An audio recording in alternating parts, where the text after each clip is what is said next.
So this story is about a studio called Four Star Studios that I used to deal with back in the 90s, or it may have been the 80s. There was the two guys that owned the studio were these big burly guys. They looked like lumberjacks. They had big long beards and they wore baseball hats and plaid shirts. You think of like a, a rugged trucker or a lumberjack.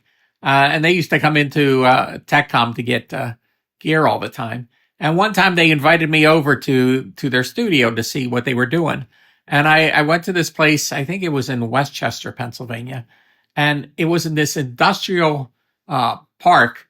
And I get there, and the first floor is all like they're welding things and banging noise. I mean, it was really loud industrial noises coming. And they took me to the second floor, and you still could hear the noises. And they took me all the way back to this one room, and that was their studio.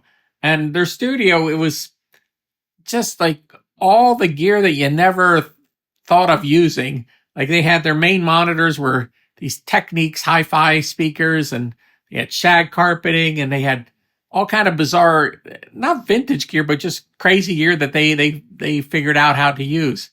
And the reason I'm telling you all this is, in the end, when they played me back the mixes, and granted, I think I was listening through his Techniques monitors, they sounded fantastic to me.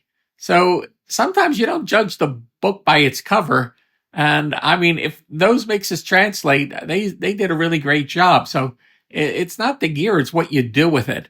And I thought this would be a kind of an interesting story, because these two guys, when you would see them, you go, I don't know what they're up to.